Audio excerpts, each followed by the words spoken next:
সাথে তো ভালোবাসা কেন? মা তখন বলেছিল, এটা এমন একজন ব্যক্তির জামা যে ব্যক্তিটাকে আগুনে পর্যন্ত পোড়ায় নাই। বলুন সুবহানাল্লাহ। ইসমাইলকে বলতেছেন, বাবা এটা এমন একটা ব্যক্তির জামা, তিনি হলেন আল্লাহর খলিল, তিনি হলেন পয়গম্বর ইব্রাহিম, তোমার আব্বাজান। বলুন সুবহানাল্লাহ। ইসমাইল আলাইহিস সালাম তার জামা দেখে চিনে ফেলেছে, এটা তো আমার বাবাই হতে পারে, আমার বাবাই হবে। এবার বিবি হাজরা তিনিও সেখানে চলে আসছেন। হাজরাকে বলতেছেন যে ইসমাইলকে তুমি আমার সাথে পাঠায় দাও, আমি কুরবানি করতে নিয়ে যাব। কোন কোন বর্ণনায় আছে আমার সাথে পাঠায় দাও, আমি দাওয়াতে নিয়ে যাব। যাই হোক, মিনার মধ্যে পৌঁছে সেখানে ইসমাইলকে বাবা জিজ্ঞাসা করে বলে, দেখো সন্তান,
যে আল্লাহ তাআলা আমাদেরকে পবিত্র জুমার দিনে জুমার নামাজ আদায় করার জন্য তৌফিক দান করেছেন। এই জন্য সকলে দিন থেকে শুকরিয়া আদায় করি আলহামদুলিল্লাহ। বিশ্ব নবীর প্রতি সংক্ষেপে দরুদ ও সালাম পেশ করছি, সকলে বলি সাল্লাল্লাহু আলাইহি ওয়াসাল্লাম। সবাই ভালো আছেন ইনশাআল্লাহ? আলহামদুলিল্লাহ। মুহতারাম হাজিরিন, আজকের জুমাটা হলো জিলহজের প্রথম জুমা। আর আপনাদের মসজিদে হয়তো আজকে এটাই বাস্তব শেষ জুমা। একদিক দিয়ে একটা মাসের শুরু হচ্ছে, আরেকদিকে জীবনের একটা শেষ জুমার উপনীত হয়েছে। তো সবই আল্লাহ তাআলার ইচ্ছে, একদিক দিয়ে শুরু হয় আরেকদিক দিয়ে শেষ হয়, এটা আল্লাহ তাআলারই ফয়সালা। তো আমি আপনাদের সামনে কোরআন কারীম থেকে যে আয়াতে কারিমা তেলাওয়াত করেছি, এই আয়াতকে সামনে রেখে আলোচনা রাখার চেষ্টা করব। আল্লাহ তাআলা আমাদেরকে কথাগুলি বোঝার তৌফিক দান করুন, সকলে আমিন। মুহতারাম হাজিরিন, বর্তমান যে সময়টা চলতেছে, মাস চলতেছে, এটা হলো হজের মাস। এই হজকে কেন্দ্র করে সারা বিশ্বের থেকে মুসলমান নারী পুরুষ তারা হজের উদ্দেশ্যে পবিত্র মক্কা নগরীতে তারা অবস্থান করতেছেন।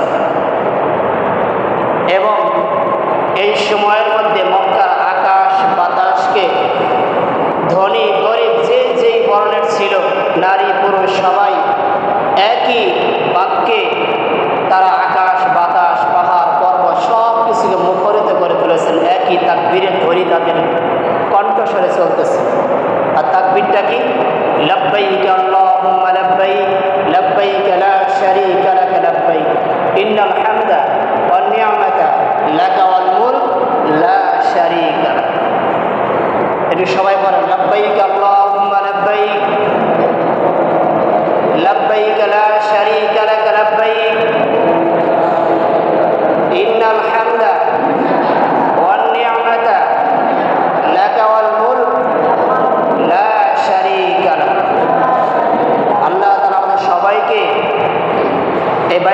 শরীফে গিয়ে এই তাকবীরের ধ্বনি উচ্চারণ করার তৌফিক দান করুন আমিন। এই যে তাকবীরের ধ্বনিটা আমরা দিয়েছি, এই যে আমাদের হাজী সাহেব যে ওখানে হজ করে আসছে, আমার বিশ্বাস তার অন্তরটা এই মুহূর্তে তারা ওখানে চলে গিয়েছে। এটা একটা ভালোবাসা, এটা একটা আবেগ। এই আবেগ থাকা ভালো, এই ভালোবাসা থাকা ভালো। আল্লাহ আমাদের সবাইকে হজ্জে মাকবুল দান করুন আমিন। মুহতারাম হাজিরিন, আমি হজের বিষয়ে আলোচনা করেছি, এদের মধ্যে যাব না। এখন যদি সামনে হলো কোরবানি, এই কোরবানি বিষয় যদিও বছর বছর আলোচনা হয়, তারপরেও আবার করতে হয় একটু মনে করে দেওয়ার জন্য। এই কোরবানির ইতিহাস, এই ইতিহাসটা একমাত্র আদম আলাইহিস সালামের সন্তান হাবিল এবং কাবিল থেকেই শুরু হয়েছে। ইতিহাস বলতে গেলে অনেক লম্বা চড়া হয়ে যায়, বিস্তারিত দিকে যাব না, শুধু একটু ধারণা দিয়ে যাব যে কোরবানিটা তখন থেকে কীভাবে শুরু হয়েছে। যে তখন কোনো মানব ছিল না, আদম এবং হাওয়া আলাইহিস সালাম ব্যতীত। তাদের গর্ভে যখন সন্তান জন্মগ্রহণ করলো, জোড়ায় জোড়ায় সন্তান, একটা ছেলে একটা মেয়ে। তো যখন জোড়ায় জোড়ায় সন্তান জন্মগ্রহণ করতেছিল, তাদের বিবাহ শাদী কীভাবে দিবে? তা আল্লাহ তাআলা বিধান তো আছে যে ভাই বোনের মাধ্যমে বিবাহ দেওয়া যাবে না। এই জন্য একটা রীতি হলো কি, তখন যে আগের যে ছেলে হবে পরের মেয়ের সাথে বিয়ে হবে, আর পরের যে মেয়ে হবে আগের ছেলের সাথে বিয়ে হবে। তো আদম আলাইহিস সালামের সন্তানদের মধ্যে বড় হলেন কাবিল। আমরা যদি হাবিলের নামটাই আগে উচ্চারণ করি, কারণ তিনি ত্যাগ স্বীকার করেছিলেন আল্লাহ তাআলার সন্তুষ্টির জন্য। তো কাবিল হলো বড় ছেলে, তো কাবিলের বোন ছিল সুন্দরী, আর হাবিল হলো ছোট ছেলে, তার বোন ছিল কালো। তো এই জন্য কাবিল হাবিলের বোনকে বিবাহ করতে রাজি না, যদিও আল্লাহ তাআলার হুকুম ছিল তবুও রাজি না। কারণ আল্লাহ তার হুকুম তার ভালো লাগছে না, তার মনকে প্রাধান্য দিচ্ছে। তো আল্লাহ তাআলা হুকুম দিলেন কি করো, তোমরা কোরবানি করো। যার কোরবানি কবুল হবে সেই কি করবে, কাবিলের বোনকে বিবাহ করবে। যদি কাবিলের কোরবানি কবুল হয় সে তার বোনকে বিবাহ করবে, আর যদি হাবিলের কোরবানি কবুল হয় তাহলে সে কাবিলের বোনকেই বিবাহ করবে। তো কোরবানি করেছে। তখনকার রীতি অনুযায়ী এরকম ছিল যে পাহাড়ের উপর কোরবানির বস্তুকে রেখে দিত। তো যার কোরবানিটা কবুল হতো, আকাশ থেকে আগুন এসে তার কোরবানিটা যন্ত্রটাকে বা পণ্যটাকে পুড়িয়ে দিয়ে যেত। তো আকাশ থেকে আগুন এসে হাবিলের কোরবানির যন্ত্রটাকে পুড়িয়ে দিয়েছে, অর্থাৎ হাবিলের কোরবানি আল্লাহ তাআলার দরবারে কবুল হয়েছে। সুবহানাল্লাহ। এখন হাবিলের কোরবানি যখন কবুল হয়েছে, তার মানে কাবিলের বোনকে সে বিয়ে করবে। কাবিল তো তার বোনকে দিতে রাজি না, যে আমি আমার ভাই হাবিল বিয়ে করে এটা রাজি না, কারণ সে তার নিজের বোনকেই বিয়ে করতে চাচ্ছে। এবার আল্লাহ তাআলা যখন হাবিলের কোরবানি কবুল করেছেন, রাগান্বিত হয়ে কাবিল তখন বলতেছে আমি তোমাকে হত্যা করব। হাবিলকে বলতেছে আমি তোমাকে হত্যা করব। তো হাবিল ছোট ভাই কাবিলকে অত্যন্ত মার্জিত ভাষায়, নরম সুরে, অত্যন্ত মায়াবী নিয়ে কাবিলকে বলতেছে ক্বালা ইন্নামা ইয়াতাকাব্বালুল্লাহু মিনাল মুত্তাকিন। হাবিল কাবিলকে বুঝাইতেছে যে দেখো ভাইয়া আমার, শ্রদ্ধেয় ভাইয়া আমার, অন্তর থেকে তোমাকে ভালোবাসি, মহাব্বত করি। অত্যন্ত মার্জিত ভাষায় ভাইয়া ডাক দিয়ে বুঝাইতে চাইতেছেন দেখো আল্লাহ তাআলা কেবল খোদা বিরু পরহেজগারদের আমলকেই গ্রহণ করে থাকেন। সুবহানাল্লাহ। এখানে একটা জিনিস বিষয় হলো শিখার মতো আছে।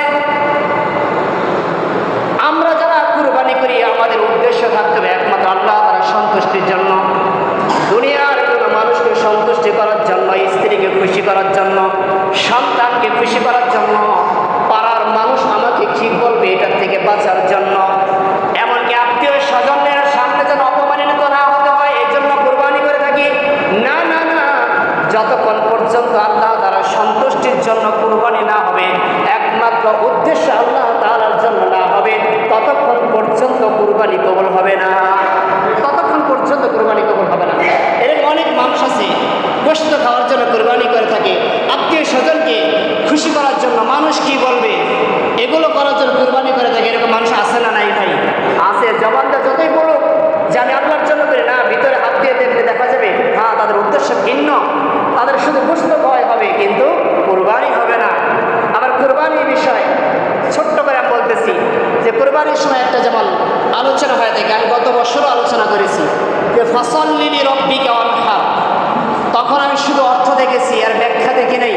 নিজের নলেজ থেকে আমি একটা কথাই বলেছিলাম যে এখানে যে নামাজ দ্বারা উদ্দেশ্য বোঝানো হয়েছে, এই নামাজ বাকি 5 ওয়াক্ত নামাজের কথা বলা হয় নাই। এই নামাজটা একমাত্র ঈদের নামাজের কথাই বলা হয়েছে। কারণ এই আয়াতটা ওই দিনের আমল সম্পর্কে আল্লাহ তাআলা নাযিল করেছেন। ফাসাল্লি লিরাব্বিকা ওয়ানহার, কুরবানি ঈদের সবচেয়ে ঈদের দিন গুরুত্বপূর্ণ আমল হলো কুরবানি করা। এখন কুরবানি কখন করবে? যদি ঈদের নামাজের আগে কুরবানি করবে, তার কুরবানি কি কবুল হবে? এই জন্য আল্লাহ তাআলা বলেছে ফাসাল্লি লিরাব্বিকা ওয়ানহার, তোমরা আগে কি করো? নামাজ আদায় করো। নামাজ আদায় করার পরে তোমরা তারপর কুরবানি করো। এখন কেউ যদি কোনো কারণবশত সমস্যার কারণে নামাজ লাগে কুরবানি করে, তার কুরবানিটা মাকরুহ হয়ে যাবে। ইচ্ছাকৃতভাবে নামাজ আগে যদি কুরবানি করে, তার কুরবানি হবে না, শুধুমাত্র গোশত খাওয়া হবে। এবার আসুন, কুল ইন্না সালাতি ওয়া নুসুকি ওয়া মাহইয়ায়া ওয়া মামাতি লিল্লাহি রাব্বিল আলামিন। আল্লাহ তাআলা বলছেন, কি বলছেন? আগে নামাজের কথা বলছেন, কুরবানির কথা বলছেন, জীবনের কথা বলছেন, মৃত্যুর কথা বলছেন। এবার ছোট্ট করে আমি আপনাদেরকে শুধু ধারণা দিচ্ছি যে আল্লাহ তাআলা নামাজের কথা বলছেন। এই নামাজ আমাদের মতো মানুষ আছে যারা মাজারে গিয়ে পীরের নামে নামাজ পড়ে, পীরের পায়ে সেজদা করে, আছে না নাই? আছে। মন্দিরে গিয়ে মূর্তির সামনে সেজদা করে, এরকম মানুষও আছে। কুরবানি করে, মূর্তির নামে কুরবানি করে, এরকম মানুষও আছে। পীরের দরগায় যায় পীরের নামে কুরবানি করে, এরকম মানুষ আছে না নাই ভাই? আছে। তো জীবনকে নিজের বিভিন্ন খাহেসাতের জন্য নিজের জীবনকে বিলাইয়া দিয়ে দেয়, আবার নিজে বেঁচে থাকে একজন মানুষকে সন্তুষ্ট করার জন্য। এই জন্য আল্লাহ তাআলা বলছেন যে দেখো, নামাজ, কুরবানি, তোমার বেঁচে থাকা, তোমার মৃত্যু, সব কিছুই যেন আমি রবের জন্যই হয়, এটি এখানে আল্লাহ তাআলা বুঝিয়েছেন। কেউ যদি রোজা না রেখে তারাবি নামাজ আদায় করে, তাহলে সে তারাবির সওয়াব পাবে না পাবে না? পাবে। সে তারাবির সওয়াব পাবে। কেউ যদি তারাবি নামাজ না পড়ে, রোজা রাখছে, সে রোজার সওয়াব পাবে নাকি পাবে না? পাবে। সুতরাং কথা একটাই, কথা ক্লিয়ার। একটা নেক আমলের যোগ যদি বাদ দিয়ে দিই, আরেকটা নেক আমল করব, এই জন্য আগেরটা বাদ দেওয়ার পরে পরেরটা সওয়াব হবে না, এই কথার কোনো ভিত্তি নাই। কোনো কি নেই ভাই? ভিত্তি নাই। বলতে পারেন অমুকে বলছে, তমুকে বলছে, না অমুক তমুক কোনো আমাদের স্বীকৃতি না। ইমামে আজম আবু হানিফা রাহমাতুল্লাহি আলাইহি, তাকে এক ছাত্র জিজ্ঞাসা করেছে, হুজুর আপনি এত বড় আলেম হয়েছেন, আপনি কখনো ভুল করেন না? তখন মুস্কি হেসে নিয়ে বলছে, হ্যাঁ অবশ্যই, যেহেতু আমি মানুষ, আমার দ্বারাও ভুল হয়। আমি একসময় ভুল করেছি, সারা রাত্রি আমি ঘুমাই নাই। পরের দিন ছাত্রের মাঝে গিয়ে বলছি যে আমি এই জিনিসটা ভুল করেছি, তোমরা এটাকে সংশোধন করে নাও। মানুষ ভুল বলবে, এটাই কি ভাই বাস্তব? মুহতারাম হাজিরিন, আমি যে বিষয়টা আপনাদেরকে বুঝাইতে চাইতেছি, কুরবানির ইতিহাস আল্লাহ তাআলা পবিত্র কোরআনের মধ্যে বলতেছেন, ওয়াতলু আলাইহিম নাবা আবনাই আদম বিল হক ইয ক্বাররাবা কুরবানান ফাতুকবিলা মিন আহাদিহিমা ওয়া লাম ইউতাকাব্বাল মিনাল আখার ক্বালা লা আকাতুলান্নাক। বিশ্বনবী মুহাম্মদ রাসূলুল্লাহ সাল্লাল্লাহু আলাইহি সাল্লামকে ডাক দিয়ে আল্লাহ তাআলা বলতে, হে নবী আমার, আপনি সমস্ত পৃথিবীবাসীদেরকে জানিয়ে দিন। কি জানিয়ে দিবেন? যে হাবিল এবং কাবিলের কুরবানির বাস্তব ইতিহাস। আল্লাহ তাআলা বাস্তব ইতিহাস দ্বারা এখানে এরকম বোঝান নাই যে নবী আমার মিথ্যা বলবে, নবী আমার বাড়ায় বলবে, নবী আমার কমায় বলবে, নাউজুবিল্লাহ, এরকম বোঝান নাই। আল্লাহ তাআলা বাস্তব ইতিহাস দ্বারা বুঝাইছেন যে এই কুরবানিটা কতটা গুরুত্বপূর্ণ ছিল, কতটা গুরুত্বপূর্ণ ছিল। ইয ক্বাররাবা কুরবানান ফাতুকবিলা মিন আহাদিহিমা ওয়া লাম ইউতাকাব্বাল মিনাল আখার ক্বালা লা আকাতুলান্নাক। হে নবী, আপনি সমস্ত দুনিয়াবাসীদেরকে জানিয়ে দিন যে যখন হাবিল এবং কাবিল কুরবানি করেছে, তাদের মধ্যে একজনের কুরবানি কবুল হয়েছে আর অপরজনের কুরবানি কবুল হয় নাই। কেন কবুল হয় নাই? তার উদ্দেশ্য ছিল নিজের নফসকে প্রাধান্য দেওয়া, আল্লাহর সন্তুষ্টির জন্য ছিল না। ফলে কি বলেছে? আমি তোমাকে হত্যা করব। ক্বালা ইন্নামা ইয়াতাকাব্বালুল্লাহু মিনাল মুত্তাকিন।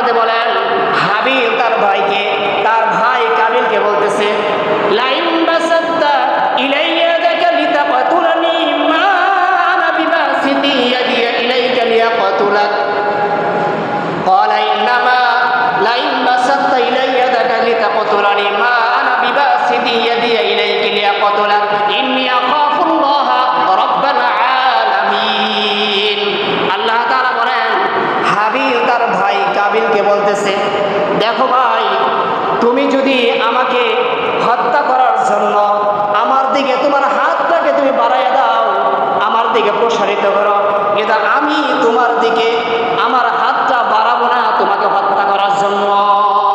কেন বাড়াবো না? কেন বাড়াবো না? ইন্নী আখাফুল্লাহ রাব্বাল আলামিন, কেননা আমি সমস্ত পৃথিবীর পালনকর্তা একমাত্র আল্লাহ তাআলাকে ভয় করি। বলেন সুবহানাল্লাহ। আমি তোমাকে হত্যা করব না, তুমি আমাকে হত্যা করতে পারো, এই জন্যই করব না কারণ আমি সমগ্র সৃষ্টির যে পালনকর্তা আল্লাহ তাআলা, এই রবকে আমি ভয় করি, কাছে আমি তোমাকে হত্যা করব না, আমি তোমার দিকে হাত বাড়াবো না, আমি তোমার দিকে রাগান্বিত হব না। মুহতারাম হাজিরিন, এইভাবে হাবিল তার ভাই কাবিলকে বলতে থাকে যে দেখো, তুমি যদি আমাকে হত্যা করো আমি তোমার দিকে আমার হাতটা বাড়াবো না, কারণ আল্লাহ তাআলাকে ভয় করি। আর আমি চাই যে তুমি আমাকে এরকম হাত বাড়াইয়া হত্যা করে আমার গোনাটা এবং তোমার গোনাটা তোমার নিজের কাঁধের মধ্যে বহন করে তুমি নিজেই জাহান্নামী হয়ে যাও। ওয়াযালিকা জাযাউয যালিমিন, কেননা জালেমদের পরিণতি এমনটাই হবে। দুনিয়ার মধ্যে যারাই জালেম থাকবে, আয-যুলমু যুলমাতুন ইয়াউমাল কিয়ামা, জালেম কিয়ামতের দিন অন্ধকারের মধ্যে পড়ে যাবে। দুনিয়ার মধ্যে যাই জালেমগিরি করবে ওই ব্যক্তির অবস্থা কিন্তু আখিরাতের মধ্যে খুব একটা বেশি ভালো হবে না, ভালো হবে না। এই কথাটা আল্লাহ তাআলা পবিত্র কোরআনের মধ্যে বলেছেন, হাবিল কাবিলকে বলে সেটাও প্রমাণ করে দিয়েছে। আজকে যদি কাবিল যদি কোরআনের আইনকে সে বাস্তবায়ন করত, আমার মন কি বলছে দরকার নাই, আমার বড় ভাই ক্ষমতা আছে না, ক্ষমতা খাটানোর দরকার নাই, কোরআন কি বলছে। যেমন মনে করেন আমাদের দেশের মধ্যে নিরাপত্তার দরকার আছে, ভালো থাকার দরকার আছে। আজকে আমাদের দেশের মধ্যে যদি ধর্ষণের বিচার যদি কোরআন দিয়ে হতো, আজকে আমাদের দেশের মধ্যে চুরির বিচার যদি কোরআন দিয়ে হতো, আজকে আমাদের দেশের মধ্যে হত্যার বিচার যদি কোরআন দিয়ে হতো। এবার দেখুন, কোরআন দিয়ে হওয়ার ফলে একটা নারী তার ইজ্জতের হেফাজত থাকতে পারত, একটা মানুষ তার অর্থের হেফাজত রাখতে পারত, একটা মানুষ রাস্তাঘাটে নির্ভয়ে নিরাপদে চলতে পারত। কথা বলেন ঠিক কিনা? আজকে তোমার মতো শাসকের বলেছে অন্য দেশের মধ্যে বসে কোরআন দিয়ে জিনার বিচার করতে পারে, কোরআন দিয়ে চুরির বিচার করতে পারে, কোরআন দিয়ে হত্যার বিচার করতে পারে, কিন্তু তুমি মুসলমান হয়ে বাংলার জমিনের মধ্যে কোরআন দিয়ে বিচার করতে পারো না। তার মানে তুমি মুসলমান হতে পারো কিন্তু কোরআনের আইনকে তুমি ভালোবাসো না। কথা বলতে কিনা? আজকে যদি কোরআনের আইন থাকতো আমরা নিরাপত্তায় থাকতাম, নারীরা নিরাপত্তায় থাকতো, অর্থনৈতিকভাবে নিরাপত্তায় থাকতো, এরকম ভাবে হত্যা মানুষ করা কখনোই সাহস পাইতো না। আমাদের জমিনের মধ্যে হত্যার বিচার হত্যার মাধ্যমে হয়েছে, একজন শুধু তার বাবার হত্যার বিচার হত্যার মাধ্যমে করেছে, হাজারো মানুষ তার বাবার হত্যার বিচার এখনো জমিনে পায় নাই। কথা বলতে কিনা? পায় নাই, শুধু একজনই পেয়েছিল, যদিও সে স্বৈরশাসক, একজনই পেয়েছে, আর কেউ পায়নি। ভাইয়েরা আমার, বলতেছিলাম কুরবানিটা আসছে হজরতে আদম আলাইহিস সালামের সন্তানের পুত্রদ্বয় থেকে, কিন্তু আমাদের কুরবানিটা একটু ব্যতিক্রম কুরবানি। আমাদের কুরবানিটা হলো হযরত ইব্রাহিম আলাইহিস সালামের ত্যাগ, হযরত ইসমাঈল আলাইহিস সালামের কুরবানি। বৃদ্ধ বয়সে বাবা ইব্রাহিম সন্তান পাওয়ার পর আল্লাহ তাআলা তার উপর পরীক্ষা শুরু করে দিয়েছেন। সন্তান এবং স্ত্রীকে যখন নাকি বনবাস দিতে বললেন, যেখানে কোনো মানুষের বসবাস নাই, যেখানে কোনো জীব জানোয়ার নাই, এমন একটা জায়গার মধ্যে রাখতে বললেন, সেখানে রেখে আসলেন। সন্তানকে রেখে স্ত্রীকে রেখে বছরের পর বছর পাঠায় পার করানোর পর বাইরে আমার যখন নাকি এই সন্তান বড় হয়ে গিয়েছে, শৈশব থেকে কিশোর পর্যন্ত হয়ে গেছে, আল্লাহ তাআলা ইব্রাহিম আলাইহিস সালামকে বলেন যে ইব্রাহিম, তুমি তোমার সন্তান ইসমাঈলকে কুরবানি করো। স্বপ্নের মাধ্যমে জানিয়ে দিলেন। ইব্রাহিম চলে গেলেন মক্কা নগরীতে ইসমাঈলকে কুরবানি করার জন্য। যায় দেখে যে জায়গাটার মধ্যে ইসমাঈল এবং তার মা হাজারাকে যেখানে রেখে আসছিল, ওই জায়গাটার মধ্যে এখন কত দোকানপাট হয়ে গেছে। সেখানে জমজম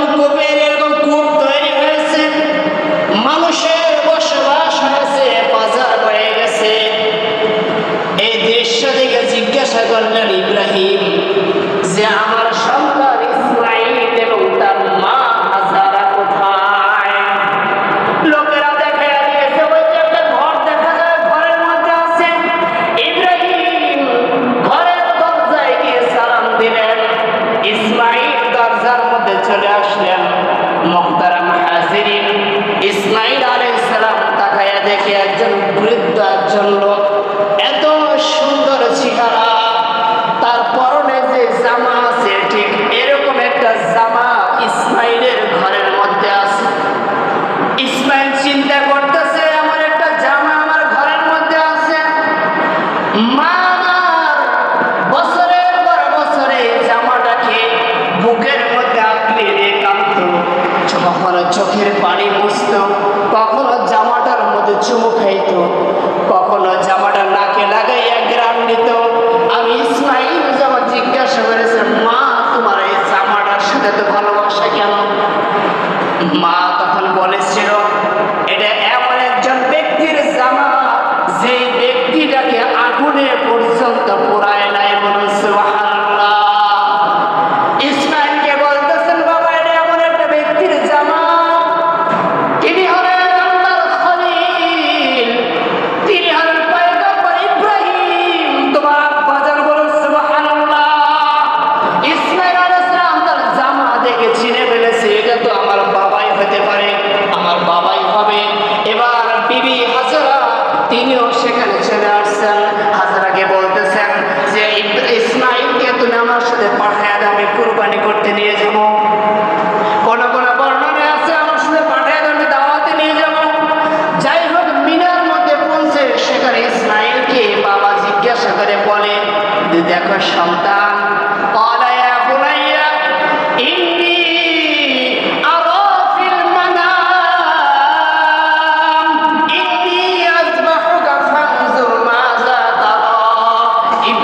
সন্তানকে বলতেছে, বুড়া মানুষ বলতেছে, বাবা দেখো আমার সন্তান, যে আমার সন্তান, আমি স্বপ্নে দেখি তোমাকে আমি জবাই করতেছি, তোমার কি অভিমত? ইব্রাহিম আলাইহিস সালামকে আল্লাহ তাআলা সরাসরি বলতে পারতেন, কিন্তু না, বলেন নাই, স্বপ্নের মাধ্যমে বলেছেন, একমাত্র ইব্রাহিমকে পরীক্ষা করার জন্য। ইব্রাহিম ইসমাইলকে অনুমতি চাচ্ছেন যে তুমি অভিমত দাও, তোমার মত কি, তোমাকে কুরবানি করবো নাকি করবো না? ইব্রাহিম আলাইহিস সালাম দেখতেছেন যে আমার সন্তান ঈমানের উপর কতটুকু আছে, ঈমানকে বাবা হয়ে পরীক্ষা করতেছেন। বলেন সুবহানাল্লাহ। ডাইরেক্ট বাবা জবাই করতে পারতো, কিন্তু করে না, আগে সন্তানকে পরীক্ষা করতেছে তোমার ঈমান কতটুকু। দুনিয়ার প্রত্যেকটা বাবার উচিত তার সন্তানকে পরীক্ষা করা, তোমার ঈমান কতটুকু। কথা বলেন ঠিক কিনা? প্রত্যেকটা বাবার এটা উচিত সন্তানের ঈমানকে পরীক্ষা করার জন্য, তার ঈমানটা কতটুকু আছে। ইসমাইল আলাইহিস সালাম বাবাকে ডাক দিয়ে বলতেছেন, কলায়া আবাতি ফাল মা তুমার সাতাজিদুনি ইনশাআল্লাহ মিনাস সাবিরিন। ইসমাইল আলাইহিস সালাম বাবাকে বলতেছেন, বাবা এটা আল্লাহ তাআলার পক্ষ থেকে স্বপ্ন যুগে আসলেও আপনি পয়গম্বর হওয়ার কারণে এটার মধ্যে কোনো সন্দেহ নাই, এটা ওহী আকারে আপনার কাছে আসছে, সুতরাং আপনি আপনার হুকুমকে বাস্তবায়ন করুন, আমাকে আপনি ধৈর্যশীল সবরকারীদের মধ্যে ইনশাআল্লাহ পেয়ে যাবেন। বলুন সুবহানাল্লাহ। ইসমাইল আলাইহিস সালাম বলেন নাই যে আমাকে ধৈর্যশীল হিসেবে পাবেন, তাহলে একটা অহংকার চলে আসে। ইসমাইল আলাইহিস সালাম বলছেন যে আমাকে ধৈর্যশীলদের মাঝে পাবেন, তার মধ্যে এরকম ধৈর্যশীল আরও থাকতে পারে, তাদের মধ্যেই আমাকে পাবেন।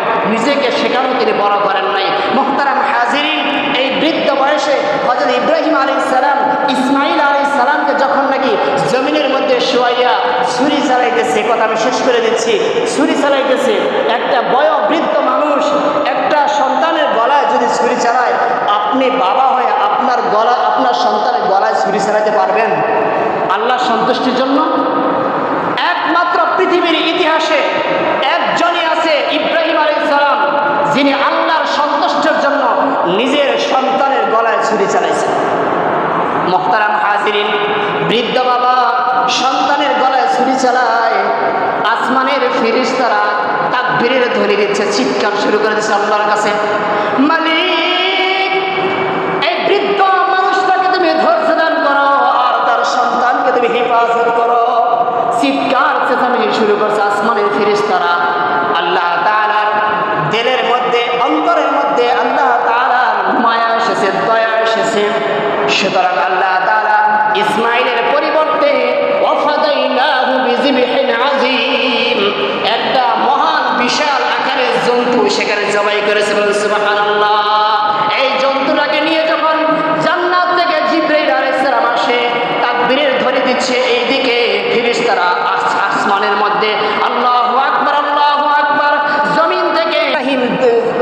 দিচ্ছে লা ইলাহা ইল্লাল্লাহ আল্লাহু আকবার, আর ছুরির নিচ থেকে ইসমাঈল আলাইহিস সালাম এরকম তাকবীরের ধ্বনি দিচ্ছে আল্লাহু আকবার ওয়ালিল্লাহিল হামদ। এই জন্য হাদিস শরীফের মধ্যে আসছে যে এই তাকবীরে তাশরিকটা কুরবানি ঈদের সময় অর্থাৎ 9 জিলহজ ফজর থেকে নিয়ে 13 জিলহজ আসর পর্যন্ত প্রত্যেকটা নারী প্রত্যেকটা পুরুষের প্রত্যেক ফরজ নামাজের পরে একবার বলা ওয়াজিব। একবার বলা কি ওয়াজিব। এই জন্য ওই তাকবীরটা বলার সময় অর্থাৎ এটা কোন দিন, এটা হবে আগামী শুক্রবার ফজর থেকে নিয়ে এই তাকবীরটা বলার সময় দিলের মধ্যে এতটুকু ভালোবাসা আনতে হবে যে এই তাকবীরটা কে দিয়েছে? আসমানের ফেরেশতা দিয়েছে। এই তাকবীরের অংশ মাঝের অংশ কে দিয়েছে? আমাদের জাতির পিতা ইব্রাহিম আলাইহিস সালাম দিয়েছেন। এই তাকবীরের শেষ অংশ কে দিয়েছে? আমাদের ইসমাঈল আলাইহিস সালাম, তিনি এই তাকবীরের ধ্বনি দিয়েছেন। এইভাবে মন অন্তরের মধ্যে মহব্বত নিয়ে ভালোবাসা নিয়ে আল্লাহু আকবার লা ইলাহা ইল্লাল্লাহু আল্লাহু আকবার ওয়ালিল্লাহিল হামদ। এই তাকবীরটা প্রত্যেকটা মুসলমানের নারী পুরুষের জন্য একবার পড়া ফরজ নামাজের পর কি ভাই ওয়াজিব। কি ওয়াজিব? পুরুষরা জোরে আওয়াজে পড়বে এবং নারীরা ঘরের মধ্যে নামাজ পড়ে না নিঃশব্দে নীরবে চুপ করে থেকে বা নিঃশব্দে তারা এই তাকবীরটা পড়বে। আর হাদিস শরীফের মধ্যে আসছে যে এই যে দিনগুলো শুরু হয়েছে এখন অর্থাৎ 9 তারিখ পর্যন্ত আগামী শুক্রবার সহ, এটা অনেক গুরুত্বপূর্ণ ফজিলতের বিষয়। কিরকম? হাদিস শরীফের মধ্যে আসছে এই দিনগুলোতে কেউ যদি রোজা রাখে এক একটা রোজার বিনিময় আল্লাহ তাআলা 1 বছর রোজা রাখার সওয়াব দান করে। বলে সুবহানাল্লাহ। আর রাতের ব্যাপারে হাদিস শরীফের মধ্যে আসছে যে কোনো ব্যক্তি যদি রাত্রিবেলা ইবাদত বন্দেগী করে এক রাত্রির ইবাদত সবে কদরের রাত্রির ইবাদতের সওয়াব দান করে দেবেন। বলে সুবহানাল্লাহ। আর বিশেষ করে আরাফার দিন 9 তারিখের বিষয় হাদিস শরীফের মধ্যে আসছে সিয়াম ইয়াউমি আরাফা আহতাসিবু আলাল্লাহ আন ইউকাফিরা সানাতাল্লাযী ক্বাবলা ওয়াস সানাতাল্লাযী বা'দা। রাসূল সাল্লাল্লাহু আলাইহি সাল্লাম বলেন যে যে ব্যক্তি আরাফার দিনে একটা রোজা রাখবে আমি নবী আশা করি তার পূর্বের 1 বছর এবং পরবর্তী 1 বছর মোট 2 বছরের গুনাহ আল্লাহ তাআলা মাফ করে দেবেন। সুবহানাল্লাহ। আর এই আরাফার দিনটা কোন দিন? আগামী শুক্রবার। কোন দিন ভাই?